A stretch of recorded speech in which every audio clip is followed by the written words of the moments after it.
Cette vidéo est pour vous montrer comment faire la bordure en I-cord sur cet étole Cloudwall.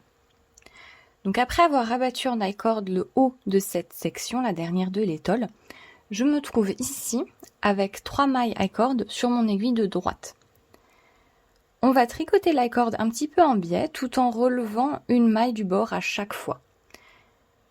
Donc, une fois que le rabat est fini comme indiqué et que l'on est ainsi avec les 3 mailles sur l'aiguille de droite, la première étape est de relever et de tricoter une maille à l'endroit. Donc quand vous relevez depuis une bordure de maille glissée, on pique bien sous les 2 brins de la maille ainsi. Vous avez une maille glissée, la deuxième, etc. Donc il faut bien prendre la maille en entier. Donc je prends la première maille glissée, je la relève et je la tricote à l'endroit.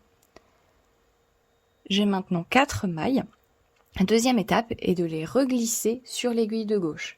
Si vous utilisez une aiguille circulaire, vous pouvez aussi les faire glisser le long du câble, mais moi je vais juste les refaire passer le long sur l'aiguille de gauche, tout simplement. Et troisième étape, maintenant qu'on a ces 4 mailles sur l'aiguille de gauche et que le fil vient de l'autre côté par rapport à la pointe de l'aiguille, on tricote l'I-cord en tant que tel comme suit, 2 mailles en droit. Puis, on va faire 2 mailles torse ensemble à l'endroit. En fait, on diminue la dernière maille de l'I-cord avec la maille qu'on vient juste de relever. Comme ceci. On les fait bien torse. Lorsque vous faites ça, prenez soin de tricoter très souplement. Vous pouvez utiliser une plus grande aiguille si nécessaire pour que ce soit vraiment pas serré. Et là, je suis de retour au début, donc on recommence. J'ai les 3 mailles sur mon aiguille de droite, donc je vais relever la prochaine maille, la tricoter à l'endroit,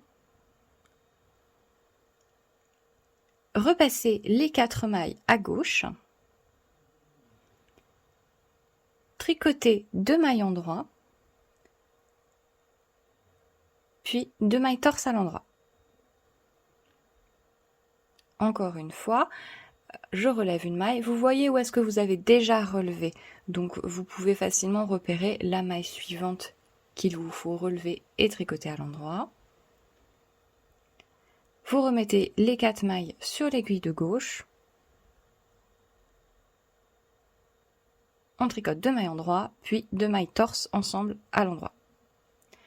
Et on va faire tout le tour de l'étole comme ceci, tout du long de la bordure.